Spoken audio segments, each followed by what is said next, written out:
இந்த தேர்தலிலே தமிழகத்தினுடைய முதலமைச்சராக அண்ணன் எடப்பாடியார் வெற்றி பெற வேண்டும்.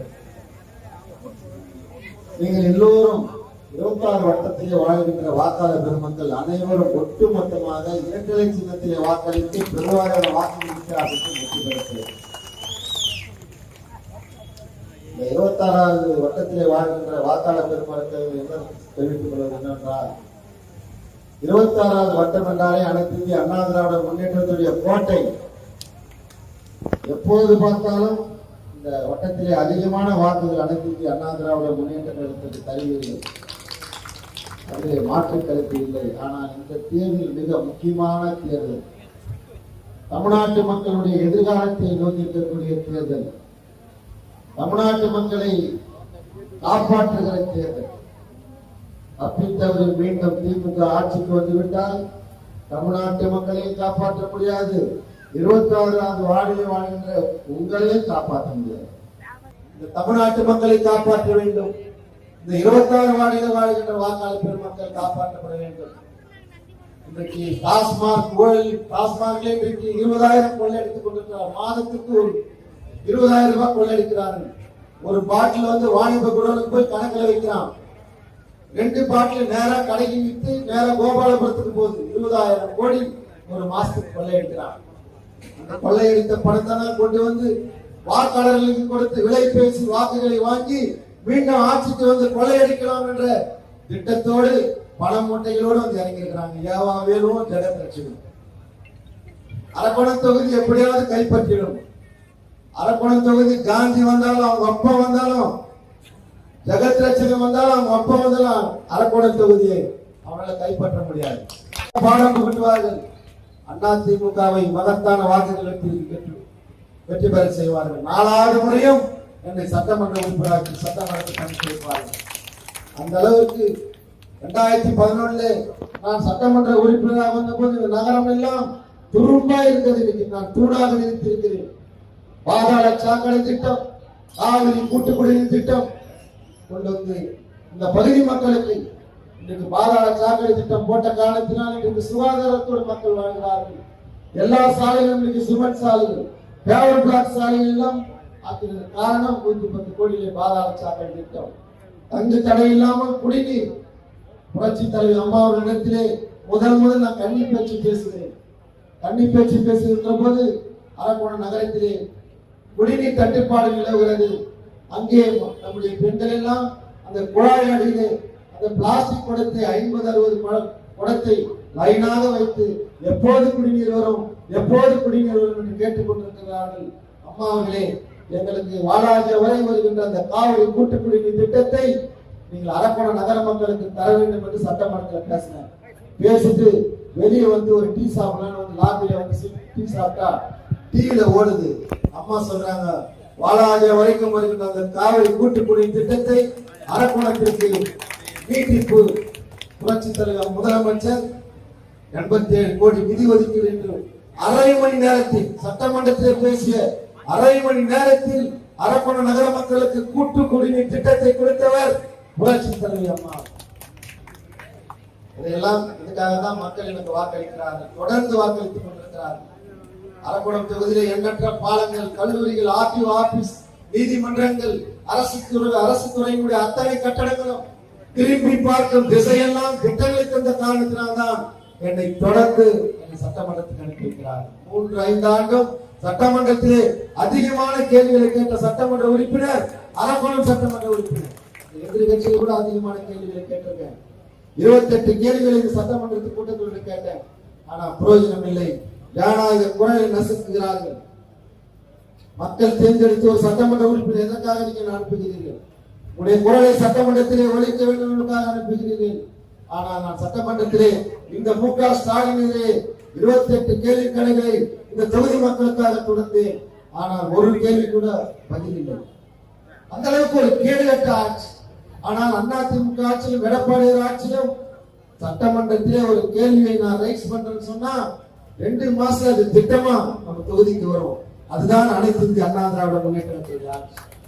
10 ஆண்டுகளிலே 50 ஆண்டுகள் நிறைவேற்ற முடியாத திட்டங்களை நம்முடைய அரக்கோணம் தொகுதியிலே நிறைவேற்றியிருக்கிறேன். தொடர்ந்து எனக்கு வாய்ப்பு வழங்கியிருக்கிறார் எடப்பாடியார். எடப்பாடியார் முதலமைச்சராக வர வேண்டும். இந்த தொகுதியை நான் வெற்றி பெற வேண்டும். தொடர்ந்து உங்களுக்காக நான் பாடுபட வேண்டும். இந்த தொகுதி வளர்ச்சி அடைகின்ற வரை நான் பாடுபட்டுக் கொண்டே இருப்பேன் என்பதை நேரத்தில் நான் தெரிவித்துக் கொள்கிறேன். ஆனால் இன்றைக்கு தேர்தல் காலத்துல 13 வேட்பாளர்கள் நம்முடைய அரக்கோணம் தொகுதியில் போட்டியிடுகிறார்கள். அதுல திராவிட முன்னேற்ற கழகத்தின் சார்பிலே போட்டியிடுகின்ற திமுக கூட்டணியுடைய விடுதலை சிறுத்தை கட்சியினுடைய வேட்பாளர் எழில் கரோலின் என்ற ஒரு அம்மையார் அவர்கள் இங்கே நிற்கிறார்கள். அவர்கள் எங்கிருந்து இறக்குமதி செய்திருக்கிறார்கள்.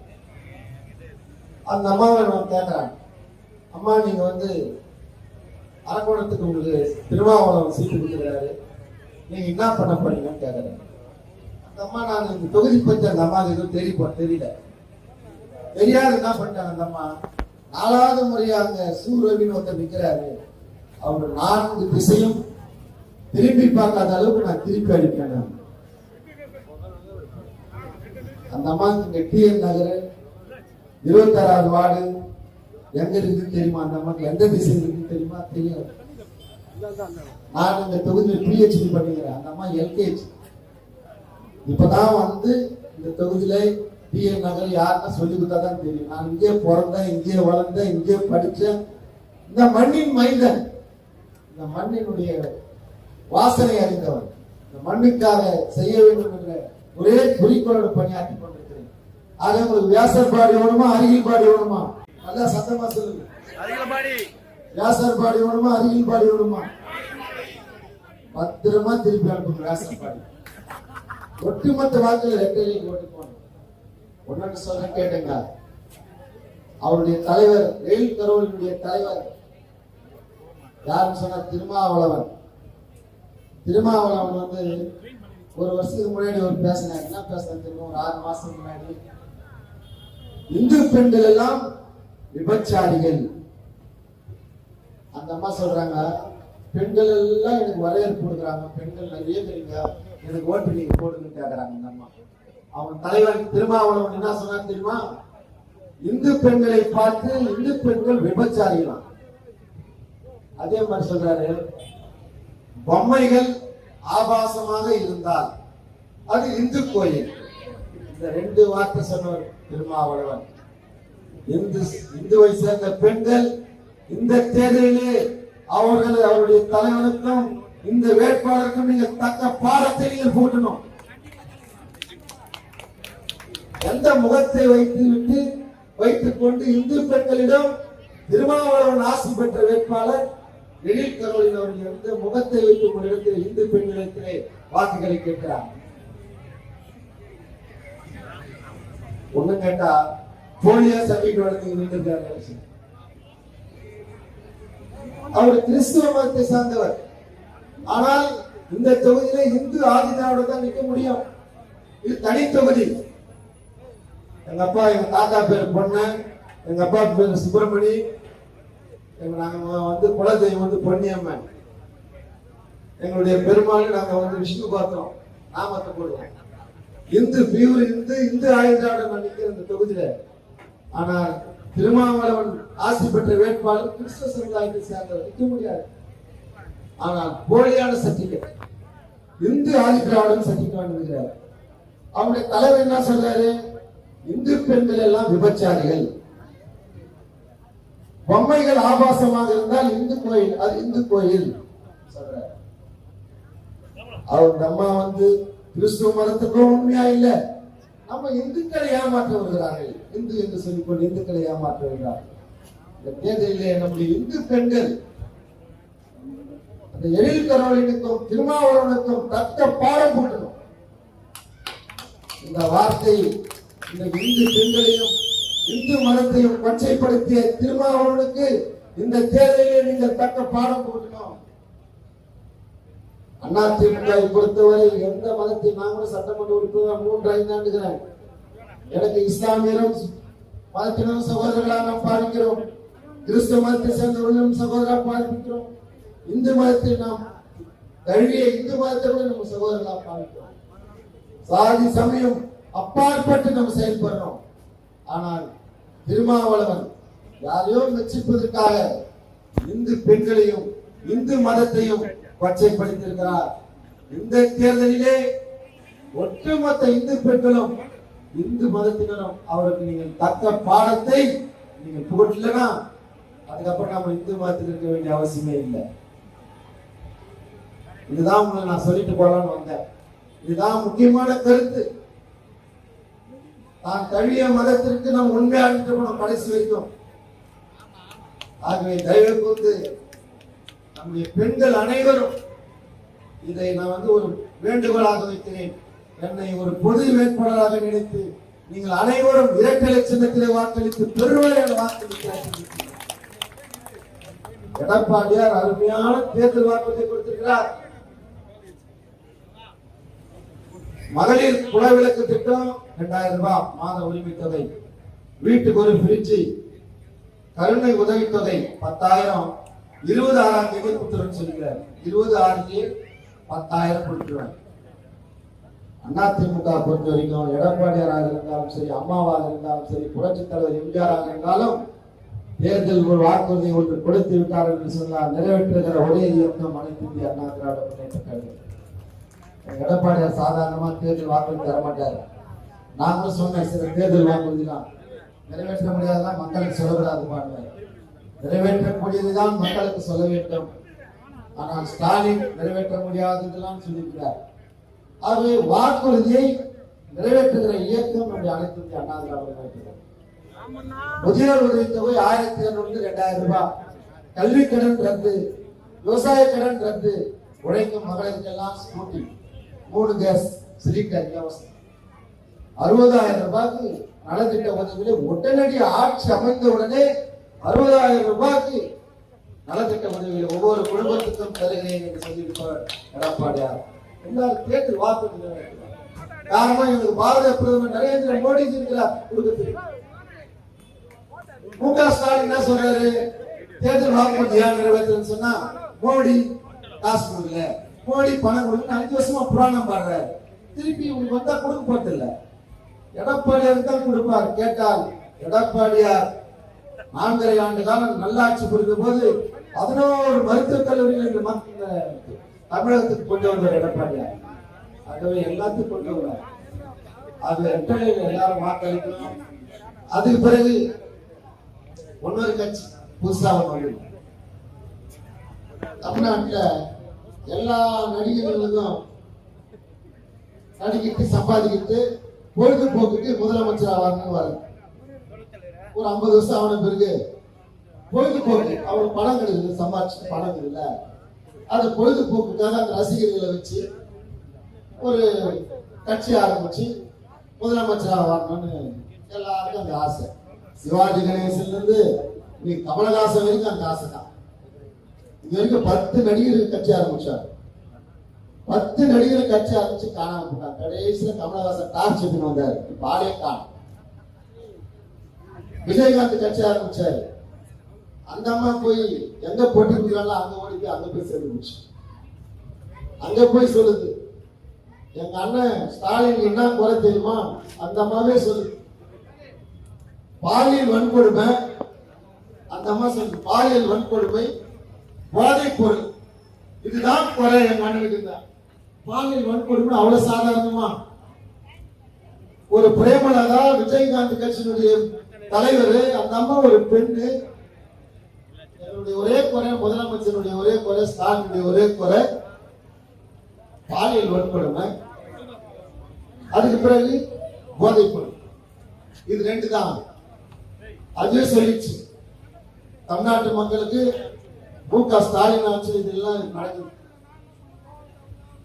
ஆகவே எல்லா நடிகர்களுக்கும் முதலமைச்சர் ஆவார்னு ஆசை வந்துச்சு. ஒரு நடிகன் முதலமைச்சரான வரலாறு புரட்சித் தலைவர் எம்ஜிஆருக்கு மட்டும்தான் உண்டு. அவர் 7 பிறக்கும் போது வறுமையிலே பிறந்தார். 7 வயசில் நாடக கம்பெனியிலே போய் சேர்ந்து அதில் வர பணத்தை வைத்து குடும்பத்தை காப்பாற்றியவர் புரட்சித் தலைவர் எம்ஜிஆர். குடும்பத்தை மட்டுமல்ல மற்றவர்களுக்கும் கொடுத்தவர் புரட்சித் தலைவர் எம்ஜிஆர். அவர் அந்த நாடக கம்பெனியில் நடிக்கும் போதே சமுதாய கருத்துக்களை மக்களிடத்திலே பரப்பியவர். சிகரெட் குடிக்க மாட்டாரு, படத்துல மது அருந்த மாட்டாரு. அவர் சினிமாவில் நடிக்கிற போது இப்ப கூட நம்ம அந்த பாட்டை கேட்கிறோம். நம்ம வந்து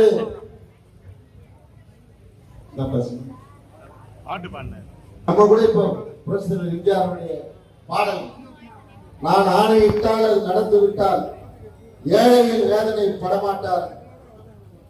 எவ்வளவு பெரிய பாட்டு. நல்ல நல்ல பிள்ளைகளை நம்பி இந்த நாடே இருக்குது தம்பினார். பள்ளியிலே தூங்கியவன் கல்வி இருந்தான், படைகளிலே தூங்கியவன் வெற்றி இருந்தான். பள்ளி மாணவனுக்கும் சொன்னாரு, படை வீரருக்கும் சொன்னாரு. பாடல கருத்துக்களை படத்தின் வாயிலா சொன்னார். ஆனா விஜய் வந்து அவர் படத்துல ஏதாவது இந்த இளைஞர்களுக்கும் இளம்பெண்களுக்கும் மக்களுக்கும் ஏதாவது செய்தி சொல்கிறாரா? எண்ணி பார்க்கணும். இன்றைக்கு வந்து ஒரு இதர சகோதரிலாம் வந்து தன்னுடைய கல்லூரியில படிக்கக்கூடிய மாணவிகள், பள்ளியில படிக்கக்கூடிய மாணவிலாம் பள்ளிக்கூட அமைச்சு திரும்பி வந்தா எப்படா நம்ம அந்த பொண்ணு வரும்னு வயிற்றுல எல்லாம் வழியில் நெருப்பு கட்டிக்கிறாங்க. ஆனா விஜய் என்ன சொல்றாரு இளம் பெண்களுக்குன்னா, மம்மி டாடி வீட்டில் இல்ல, கடை போட யாரும் இல்ல, விளையாடலாம்டா வில்லாலா, பிளே கிரவுண்டா விளையாடுறதுக்கு போய் எப்படி ஒரு வழி நடத்துறோம்? அந்த பொண்ணு எப்படி நல்ல பொண்ணா வளரும்? எப்படி நம்ம கல்யாணம் பண்ணி கொடுப்போம்? அது போய் எப்படி கணவன் வீட்டுல வாழும்? தயவுசெய்து சிந்திக்கணும். இந்த சகோதரிகள்லாம் சிந்திக்கலாம். வந்தாங்கன்னா அன்பா ஒரு தட்டி, அதான் வாடாப்பா, அரசியல் வேறு சினிமா வேறு, நீ இந்த தேர்தலுக்கு பிறகு விஜயை காணாம கூடுவாரு, நீ எல்லாம் வீட்டுக்கு போங்கப்பா, எங்களுக்கு தெரியும், நீ இந்த அறிவுரை சொல்ல வேண்டிய அவசியம் இல்லை, எங்களுக்கு யார் வரணும் யார் ஆளணும்ன்றது எங்களுக்கு தெரியும் சொல்லி அவங்க அறிவுரை அனுப்பும். அதே இளைஞர்களுக்கு என்ன ஒரு செய்தி சொல்றாரு, நீ எல்லாம் போதை பொருள்ல எல்லாம் பெற்றோர்களை வெட்டுறான், ஆசிரியர்களை கத்தில குத்துறான், எங்க பார்த்தாலும் கஞ்சா, போலீஸ்காரங்க கத்தி காட்டி மிரட்டுறாங்க, இப்படி நடந்தது. ஆனா அந்த இளைஞர்களுக்கு என்ன சொல்றாருன்னா 10வது பாட்டில் நான் அடிக்க அண்டாவிலே தடா சீஸ் அடிக்கணும்னா 10வது பாட்டில் ஒரு பாட்டில் அடிச்சாவே எல்லாம் பிளாட் ஆயிடும். 10 பாட்டில் அடிச்சா உயிர் தான் போகும். விஜய் சொல்றாரா நம்ம 10 பாட்டில் அடிக்கணும், அவரே 10 பாட்டில் அடிக்கிறாரா, நம்மளும் வந்து 10 பாட்டில் அடிக்கணும். அச்சம் தான் வருது காலி. அவன் பெற்றோர்லாம் வந்து ஐயோ போயிட்டடா மகனே, போயிட்டடா. இளைஞர்கள் நல்வழிப்படுத்தணும். ஒரு தலைவன்னா, அரசியல் தலைவர்னா இளைஞர்களை நல்ல வழிபடுத்தணும், இளைஞர்களை நல்ல வழிபடுத்தணும். சகோதரிகளே, வந்து நோக்குக்காக சொல்ல, எதிர்காலம் இளைஞருடைய எதிர்காலம், இளம்பெண்களுடைய எதிர்காலம், உங்களுடைய எதிர்காலம் நிர்ணயிக்கக்கூடிய இந்த தேர்தலிலே ஒட்டுமொத்தமாக நீங்க வேட்டு லட்சணத்திலே வாக்களித்து என்னை மகத்தான வாக்குகள் வித்தியாசத்தில் வியாசர் பாடியா அருகில் பாடியா? நல்ல அரசியல்வாதி வேணும்னா எனக்கு அரசியல்வாதி வேணுமா? நல்ல அரசியல்வாதி வேணுமா? நாங்களாம் 37 வருஷம் அதிமுக கிளை செயலாளர், மாவட்ட செயலர் வரைக்கும் உயர்ந்து 3 முறை சட்டமன்ற உறுப்பினராக இதே கட்சியில கொள்கையா ஒரே கொள்கை, என் குடும்பமே ஒரே கொள்கை. அரசியல் வியாபாரிகளாம் வருவாங்க, அவங்களாம் நம்பி வாக்களிக்காமல், வாக்கை நீங்கள் வீணாக்காமல் எல்லோரும் வேட்டு சின்னத்திலே வாக்களிங்கள். உங்களில் ஒருவனாக கூப்பிட்ட குரலுக்கு ஓடோடி ஒரு தொண்டனாக இருந்து பணியாற்றுவேன். எல்லாரும் வெட்டலை சின்னத்திலே வாக்களித்து பெருவாரியான வாக்குகள் வித்தியாசத்தை வெற்றி பெற செய்யுமாறு உங்கள் பாதமணிக்கு கேட்டு விடைபெறுகிறேன்.